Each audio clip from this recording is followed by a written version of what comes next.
Akhirnya, Provinsi Sumatera Barat punya hari jadi. Melalui peraturan daerah ditetapkan hari jadi Sumatera Barat pada 1 Oktober 1945. Peraturan daerah tentang hari jadi Sumatera Barat disahkan oleh DPRD dan Provinsi Sumatera Barat pada 22 Juli 2019. Sehingga pada 1 Oktober 2019, pertama kalinya diperingati hari jadi Sumatera Barat meski telah berusia 74 tahun. DPRD bersama Pemprov Sumatera Barat menggelar paripurna untuk memperingati hari jadi Sumatera Barat ke-74 tahun ini.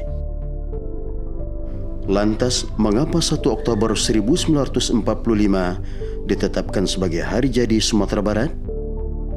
Jadi pembicaraan mengenai hari jadi Sumatera Barat ini sebenarnya itu sudah dibicarakan semenjak tahun 2004, yaitu pada saat DPRD 2004-2009. Nah, periode itu sudah dibicarakan supaya kita punya hari jadi.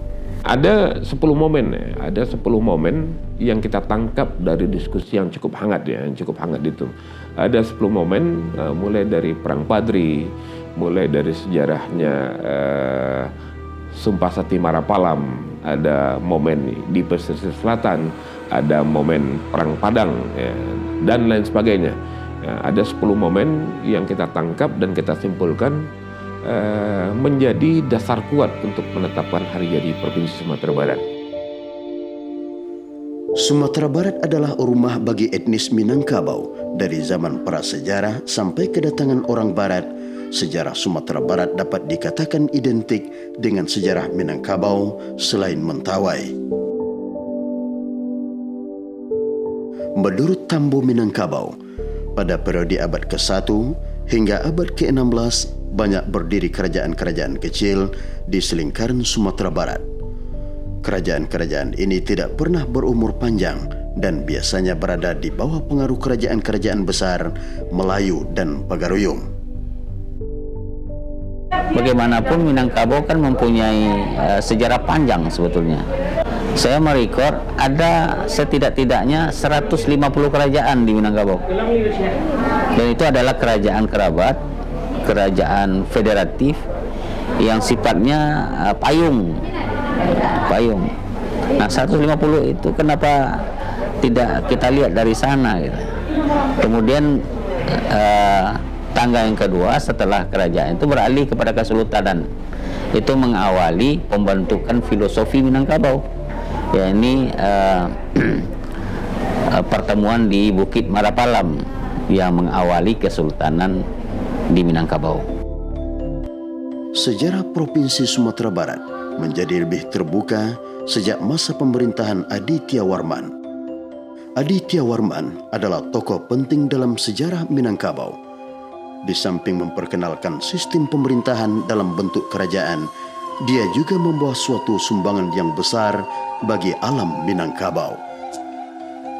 Sejarah Sumatera Barat sepeninggal Aditya Warman hingga pertengahan abad ke-17 terlihat semakin kompleks. Sumatera Barat pada waktu itu berada dalam dominasi politik Aceh yang juga memonopoli kegiatan perekonomian di daerah ini. Pengaruh politik dan ekonomi Aceh yang demikian dominan membuat warga Sumatera Barat tidak senang kepada Aceh. Rasa ketidakpuasan ini akhirnya diungkapkan dengan menerima kedatangan orang Belanda. Namun kehadiran Belanda ini juga membuka lembaran baru sejarah Sumatera Barat. Kedatangan Belanda ke daerah ini menjadikan Sumatera Barat memasuki era kolonialisme dalam arti yang sesungguhnya. Orang Barat pertama yang datang ke Sumatera Barat adalah seorang pelancong berkebangsaan Prancis yang bernama Jean Permetier yang datang sekitar tahun 1529. Namun bangsa Barat yang pertama datang dengan tujuan ekonomis dan politis adalah bangsa Belanda. Tak kalah penting dalam sejarah di Minangkabau adalah meletusnya Perang Padri sejak tahun 1821 hingga 1837. Kaum Padri dipimpin Tuanku Imam Bonjol melawan penjajah Hindia Belanda. Perang melawan Belanda baru berhenti tahun 1838 setelah seluruh bumi Minang ditawan oleh Belanda, dan setahun sebelumnya, 1837, Imam Bonjol ditangkap. Berakhirnya Perang Padri menjadi perubahan besar di Minangkabau. Kerajaan Pagaruyung runtuh dan di tempatnya berdiri pemerintahan Hindia Belanda. Penjajahan Belanda berpengaruh besar pada tatanan tradisional masyarakat Minangkabau.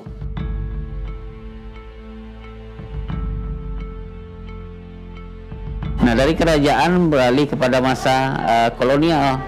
Kolonial kita deteksi ya, dari masa Belanda, dari masa Inggris sebentar ya, tidak lama, dan kembali kepada Belanda, kemudian Jepang ya. Nah, di Poso itu banyak tangga-tangga sejarah, pilar-pilar sejarah sebenarnya yang kita ambil hari jadi itu. Nah, kemudian setelah VOC beralih Jepang, dan pada masa Jepang kita memasuki kemerdekaan. Pada 17 Maret 1942, Jepang memasuki Padang. Soekarno yang pada waktu itu berada di Padang berhasil meyakinkan sebagian besar tokoh-tokoh nasionalis di Sumatera Barat agar mau bekerja sama dengan Jepang. Tahun 1943, Jepang memerintahkan pendirian Guigun untuk membantu pertahanan. Guigun di Sumatera Barat dipimpin oleh Khatib Sulaiman yang memilih dan merekrut calon perwira dari Sumatera Barat, Riau, dan Jambi. Guigun merupakan satu-satunya satuan ketentaraan yang dibentuk Jepang di Sumatera Barat. Tentara sukarela ini kemudian menjadi inti divisi Banteng. Orang sering mengidentifikasikan Sumatera Barat dengan Minangkabau. Akan tetapi, antara Sumatera Barat dengan Minangkabau memiliki perbedaan.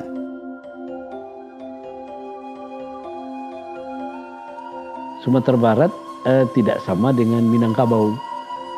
Sebab Minangkabau lebih luas daripada Sumatera Barat. Kalau kita bicara Minangkabau, itu masalah kesatuan masyarakat hukum adat, itu adat. Ya. Tapi kalau provinsi itu adalah wilayah pemerintahan. Jadi yang kita bicarakan sebenarnya wilayah administrasi pemerintahan. Sejarah Minangkabau ini kan nggak ada tertulis, sulit untuk mencari, gitu ya. Satu, yang kedua, yang dikatakan Minangkabau itu nggak kan Sumatera Barat aja. Sumatera Barat adalah wilayah atau daerah. Sedangkan Minangkabau adalah etnis atau suku yang mendiami Sumatera Barat. Oleh sebab itu, sejarah tentang Minangkabau tidak dapat dijadikan dasar pertimbangan untuk penetapan hari jadi Provinsi Sumatera Barat. Namun, berkaca dari sejarah panjang yang terjadi di Sumatera Barat, terdapat beberapa momentum yang bisa dijadikan tonggak sejarah penetapan hari jadi Sumatera Barat. Menetapkan hari jadi itu tidak segampang yang dibayangkan. Kita harus melihat sejarahnya, kita harus bertanya dengan budayawan, kita harus tahu dari tokoh-tokoh masyarakat, baik itu di bidang pemerintahan, baru kita bisa menetapkan hari jadi. Jadi kita buka rapat ini cukup panjang, kita buka buat umum untuk memberikan masukan-masukan. Dari masukan itu kita adakan pertemuan-pertemuan dan rapat-rapat, itulah memutuskan hari jadi. Pada sebelum kemerdekaan ditandai dengan beberapa momentum. Pertama, dibentuknya unit pemerintahan Hotkomtair van Sumatras Wetskas oleh VOC pada tahun 1609. Wilayah kekuasaannya sekitar pantai barat Pulau Sumatera, meliputi Barus atau Singkil di utara dan Indrapura bagian selatan serta Kota Padang.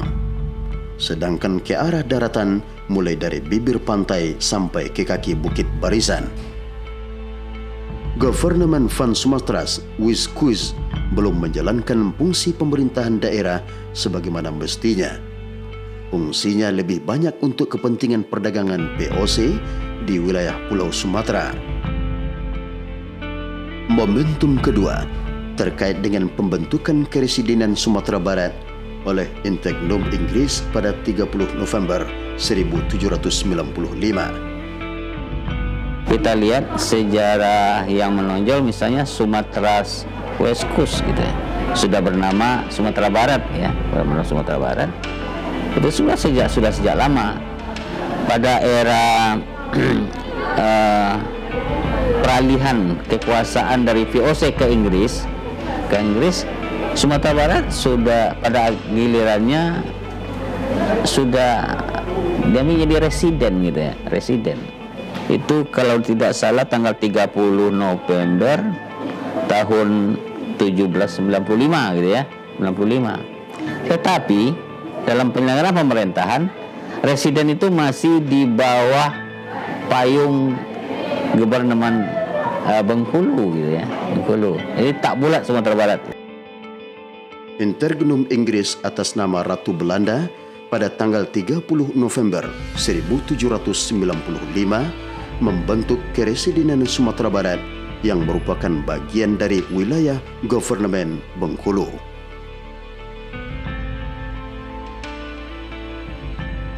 Momentum ketiga, yakni pembentukan Government van Sumatera West Coast pada tanggal 29 November 1837, di mana pemerintah Belanda dengan bisluit dari Government Komisaris Susius meningkatkan status Keresidenan Sumatera Barat menjadi Government van Sumatera West Coast yang dipimpin oleh seorang gubernur. Pemerintahan Government van Sumatera West Coast dibagi menjadi dua keresidenan, yaitu Residenti van Padang dengan ibu kota Padang dan Keresidenan Noorderlicht, Residenti atau Residen Air Bangis dengan ibu kota Air Bangis. Sebagai sebuah pemerintahan daerah, Government van Sumatera West Coast sudah dilengkapi Dewan Perwakilan Rakyat dengan nama Minangkabau Red. Meskipun pembentukan Minangkabau Red baru bisa diwujudkan pada tahun 1933. Momentum keempat, pembentukan Sucokan Sumatera Barat oleh tentara penjajahan Jepang. Pasca masuknya tentara Jepang ke Sumatera Barat, Government van Sumatera West Coast dibubarkan pada tanggal 9 Agustus 1942. Kedudukan Government van Sumatera West Coast berubah menjadi Sucokan dengan nama Sumatera Nisi Kaigun Su. Sumatera Nisi Kaigun Su setingkat keresidenan dengan ibu kota Padang. Pembagian pemerintahannya sama dengan pembagian pemerintahan pada era Government van Sumatera West Coast yang ditetapkan terakhir pada tahun 1935. Dari semua momentum sebelum kemerdekaan tersebut, dinilai tidak terdapat nilai-nilai atau semangat kejuangan dalam pembentukannya. Setelah kemerdekaan, terdapat beberapa momentum yang dijadikan tonggak sejarah penetapan hari jadi Sumatera Barat. Pasca kemerdekaan Republik Indonesia pada rapat kedua PPKI tanggal 19 Agustus 1945, dibentuk 8 provinsi di Indonesia, salah satunya adalah Provinsi Sumatera. Di samping membentuk 8 provinsi, PPKI juga menetapkan keresidenan dan kota praja yang sudah ada sebelumnya tetap diakui keberadaannya. Dengan demikian, Keresidenan Sumatera Barat tetap sama seperti keresidenan yang dibentuk tentara Jepang.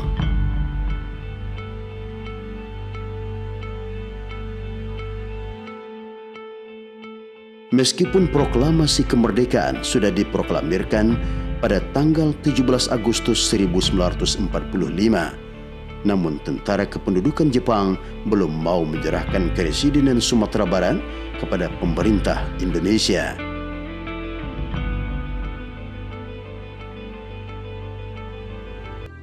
Saat-saat peralihan kekuasaan, kelihatannya Jepang agak agak keberatan menyerahkan kepada Republik, masih dicengkram dengan kuat. Nah, ketika itulah rapat pada saat itu yang tokohnya adalah Muhammad Syafi'i, yang pendiri kayu tanam itu ya, dan juga ada Muhammad Jamil ya, dan juga Rasuna Said.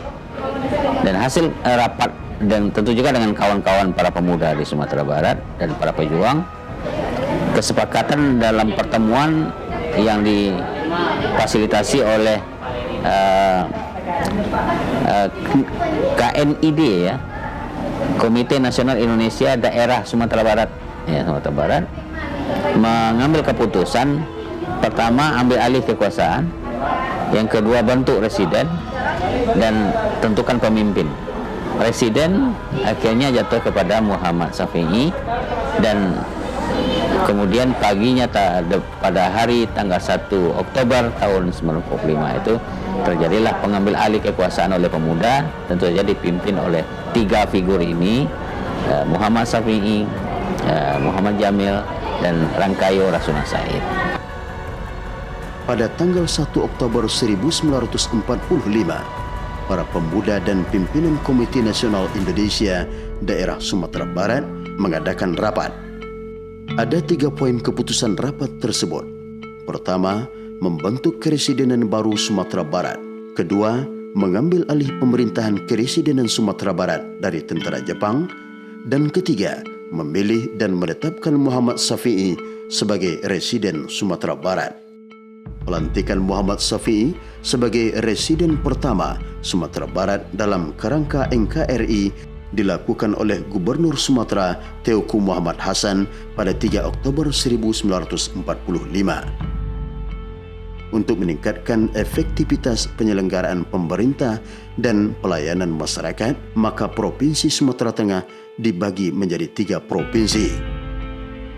Dipecahnya 3 provinsi ini berdasarkan Undang-Undang Darurat Nomor 19 Tahun 1957, bentukan daerah-daerah Swatantra tingkat 1 Provinsi Sumatera Barat, Jambi, dan Riau.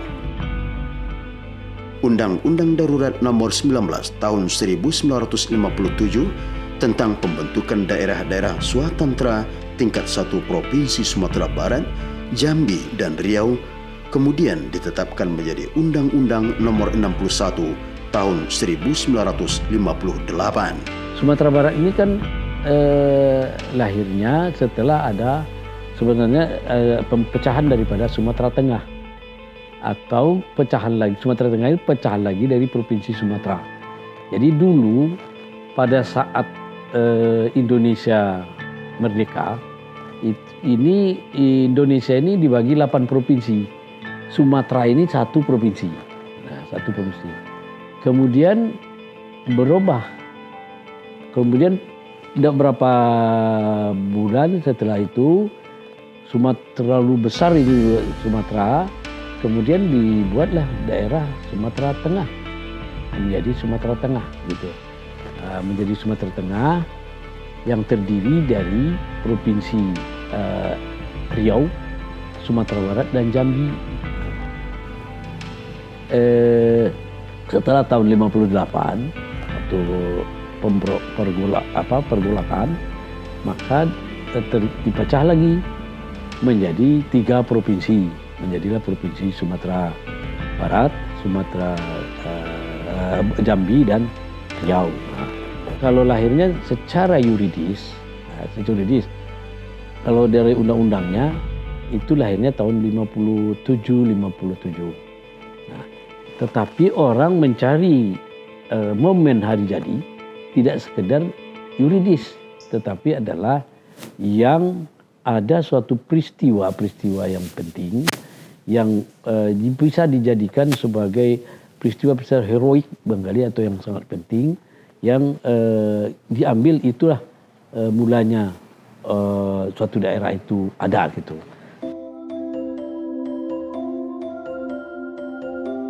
Dari beberapa momentum tersebut, 1 Oktober 1945 dinilai paling tepat untuk ditetapkan sebagai hari jadi Provinsi Sumatera Barat. Kehadiran Provinsi Sumatera Barat itu kita ambil secara administrasi setelah penetapan hari lahirnya negara Republik Indonesia. Kapan momen yang pas untuk itu? Kita cari momen bersejarah sewaktu ada kisah heroik ya, atau peristiwa heroik, peristiwa bersejarah di mana ada semacam pertumpahan perebutan kekuasaan dari kaum penjajah kepada pemerintah resmi Republik Indonesia yang waktu itu diwakili oleh Sumatera Barat. Nah, dari 10 momen, 2 momen yang sangat mendasar itu pertama adalah 19 Agustus yang pertama tahun 45, yang kedua tanggal 1 Oktober tahun 1945. Nah, itu menjadi debat hampir 20 hari ya. Menjadi debat yang hampir 20 hari antara pemerintah daerah, DPRD, dan pemangku kepentingan atau stakeholder lainnya yang ada di Provinsi Sumatera Barat. Penetapan Hari Jadi Sumatera Barat 1 Oktober 1945 telah melalui proses panjang dan melibatkan banyak pihak. Akhirnya membulat pemikiran itu menjadi, itulah kita ambil. Yaitu pertama dari segi perundang-undangan itu bisa dipenuhi. Dari segi yang pertama sekali adalah dari segi heroiknya tadi, momentum heroiknya. Yang kedua dari segi perundangan, kan dekat. Begitu Indonesia merdeka, Sumatera Barat pun sudah lahir. Yang diperintah oleh, yang dipimpin oleh orang Sumatera Barat sendiri, kan begitu. Jadi kita kan tahun 45 itu yang pertama kita kan merdeka tanggal 17 Agustus tahun 45. Kita waktu itu kita melihat perjuangan-perjuangan yang ada di Sumatera Barat.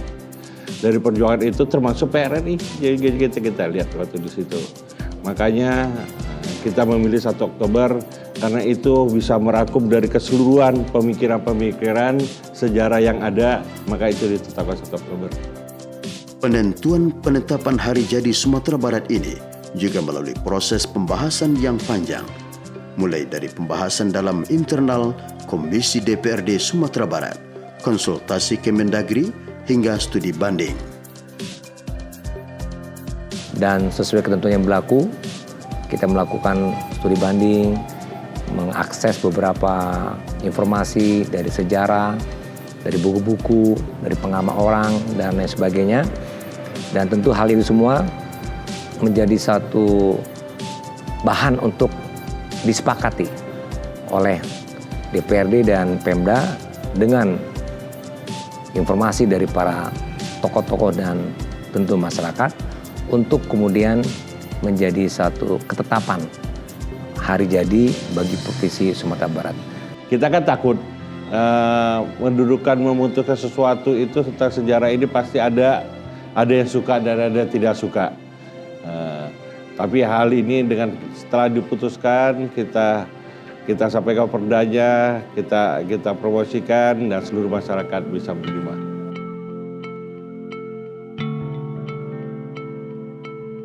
Kesepakatan itu ditandai dengan lahirnya peraturan daerah tentang Hari Jadi Sumatera Barat yang disahkan oleh DPRD dan Pemprov Sumatera Barat pada 22 Juli 2019.